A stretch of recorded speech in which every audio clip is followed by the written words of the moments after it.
Welcome to the Lakers Highlights Today channel. Before we get to the news, please leave a like on the video, subscribe to the channel, and turn on notifications. Now, let's get to the Lakers news. Hey there, Lakers fans! Today we have a hot topic that's shaking up the entire league, and of course, all the spotlights are pointed straight at Los Angeles. Let's get right to the point, because we've got to trade proposals that could completely change the direction of our franchise. Get ready, because what you're about to hear might cause some very divided reactions among our fan base. First, let's talk about a proposal that's been making a lot of noise. Bill Simmons, yes, that same commentator we all know, threw an explosive idea out there. He's suggesting a trade that would bring Joel Embiid, the center who was MVP not long ago, straight to the city of Angels. And what would be the price of this transaction? Nothing less than LeBron James going the other way to Philadelphia? Now, let's put a few things in perspective here. LeBron just made history, but not in the way he would have liked. For the first time since he entered this league back in 2003, our number 23 missed the season opener due to health issues. And that's significant when we're talking about an athlete who has built his career on consistency and durability. The future of King James is surrounded by constant speculation now. With the possibility of him becoming a free agent next summer, everyone in the league is watching closely to see what might happen. Conversations are happening behind the scenes, at bar counters, in arena parking lots everywhere basketball fans gather. On the other side of this proposed equation is Joel Embiid. The Sixers giant is on the court, yes, but not at his best. His health is clearly affecting what he's able to deliver night after night, and that's creating an interesting problem in Philadelphia. Bill Simmons dove deep into this analysis. He pointed out what the Sixers are building with VJ Edgecombe and Tyrese Maxey. These guys represent youth, speed, pure energy. They want to run the full court in fast transition, push the pace of the game to the limit. And according to Simmons' analysis, Embiid simply doesn't fit that up-tempo style Philadelphia is trying to implement. Simmons put it like this: Embiid can give you 20 minutes, grab a few rebounds, contribute in specific moments, but if he's reduced to just that role, it's going to leave everyone frustrated. It's a delicate situation because we're talking about a player of exceptional caliber potentially being reduced to a secondary role. And then Simmons threw the question straight at our reality. If you were the Lakers general manager right now, would you make that trade? Embiid for LeBron straight up, no hesitation. It's the kind of decision that could define the future of a franchise for the next 5 years. But Simmons also acknowledged the gravity of the situation. He admitted that it's terrible for the Sixers and bad for the league as a whole, that Philadelphia might have to consider moving on from Embiid if they truly want to compete for a title. Simmons even expressed his genuine hope that Embiid can overcome the injuries that have plagued his career. So here we are, facing a proposal that divides opinions and raises fundamental questions about the future of our team. These are the kinds of conversations that make the offseason and regular season so exciting.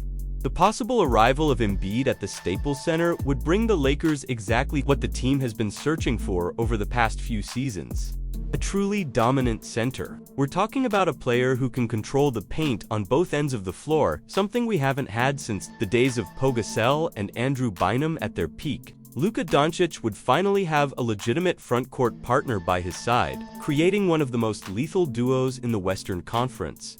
The Slovenian could command the perimeter offense, while Embiid dominated the paint, forming a pick-and-roll system that would be nearly impossible to defend. The combination of Luka's court vision and Embiid's physical presence would create matchup problems no opposing team would be ready to handle. Offensively, Embiid would give the Lakers a reliable low-post scoring options, something that's become almost extinct in modern basketball. He can create his own shot, get to the free throw line at any moment, and open up space for perimeter shooters with his ability to attract constant double teams. Defensively, Embiid's presence would completely transform the Lakers' rim protection. Opposing teams would have to think twice before attacking the paint, and his ability to switch in modern pick-and-rolls would add versatility to Darvin Ham's defensive scheme. Of course, all of this comes with that giant asterisk called durability, but if the Lakers can keep him healthy for the playoffs, we'd be talking about a team with legitimate, immediate championship potential. Now let's shift our focus, because there's another situation that deserves the full attention of Lakers Nation. The Lakers need to act quickly regarding a star from the Utah Jazz. And his recent performance against our city rivals made it very clear why. Walker Kessler is no stranger to trade rumors involving the Lakers. The franchise has been monitoring the young center for quite some time, and after the performance he delivered against the Clippers, it's impossible not to intensify those discussions. That game was a live demonstration of what he can bring to any team willing to bet on him. And look at the perfect timing of this whole situation. Kessler is clearly unhappy with his role in Utah. His frustration with the Jazz is visible, and when a player of that caliber shows discontent, that's exactly when a franchise like the Lakers needs to step in. The faster the front office moves, the less time Danny Ainge will have to try to fix the relationship with his young star and keep Kessler in that Jazz uniform. Kessler's performance against the Clippers was simply dominant. He finished the game as the clear scoring leader with 22 points, showing efficiency and offensive presence that goes beyond what you'd normally expect from a traditional big man. He added 9 rebounds, controlling both sides of the glass, and dished out 4 assists, proving he has court vision and isn't just a finisher. But here's the detail that really caught everyone's attention in the modern basketball world. Kessler went 2-for-2 from beyond the arc. That's right, 2 3-point attempts. 2 makes for a center in his 4th year in the league. That kind of development from long range is exactly the type of evolution contending teams look for. The offensive numbers are impressive enough on their own, but Kessler didn't stop there. On the defensive end, he continued making the kind of impact that made him such a valuable piece since he entered the league.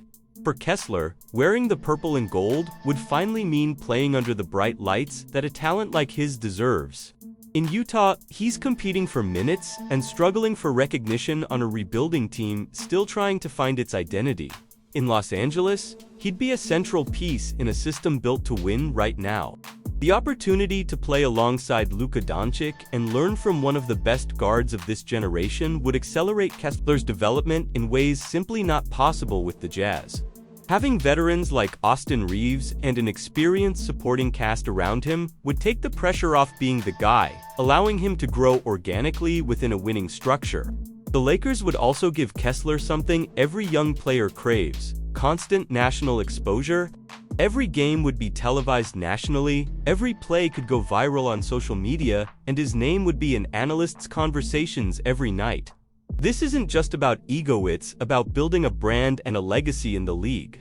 The Lakers' organizational structure, with all its championship history and tradition, would offer Kessler a completely different environment. He'd train in the same facilities where legends were forged and play in the same arena where Magic, Kobe, and Shaq made history.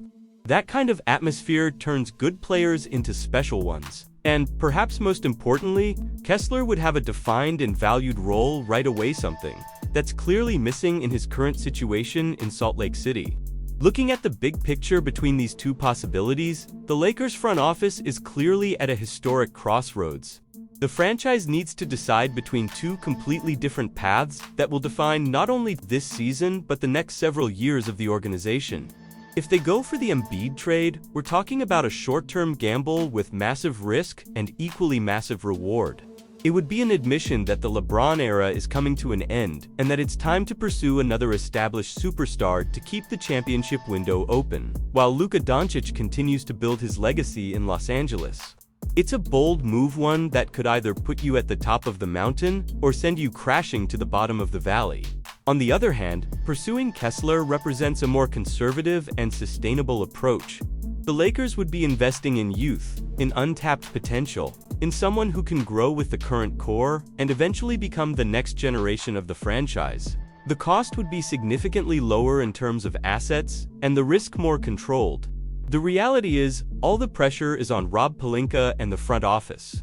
Lakers fans aren't exactly known for their patience, especially when it comes to a franchise accustomed to raising banners. Every day that passes without concrete action is another day of uncertainty hanging over crypto.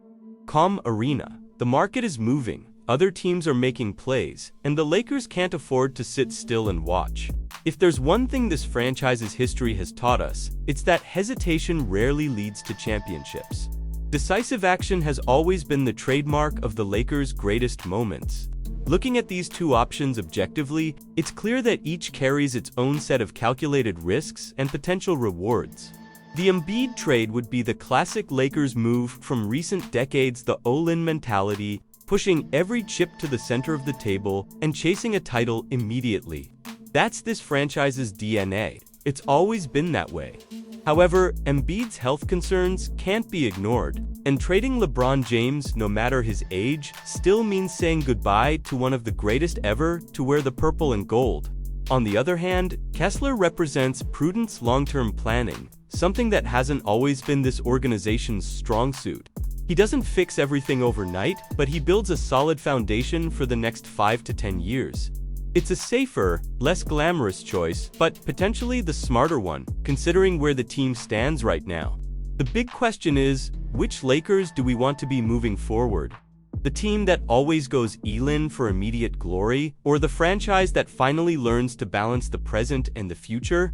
Both philosophies have merit, and both have already brought championships to this city. What we know for sure is that standing still isn't an option. The Western Conference is more competitive than ever. Teams are getting stronger every week, and the Lakers can't afford to waste another season without making the necessary adjustments. Whatever the decision is, it needs to happen soon, because the window to make noise this season is closing fast. Lakers fans, the next few days and weeks will be crucial. Stay tuned, because when this franchise decides to move, it usually makes noise. And you can bet we'll be here covering every development, every rumor, every step of this journey toward what we all hope will be the Lakers' 18th championship. Now, we want to hear from you. What do you think? Which move makes more sense for the team's future? Would you be willing to give up LeBron to bring in Embiid and try to win now, despite all the risks that come with it? Or do you prefer the safety of going after Kessler, building something more solid for the years ahead? Drop your thoughts in the comments. Until next time, Lakers Nation.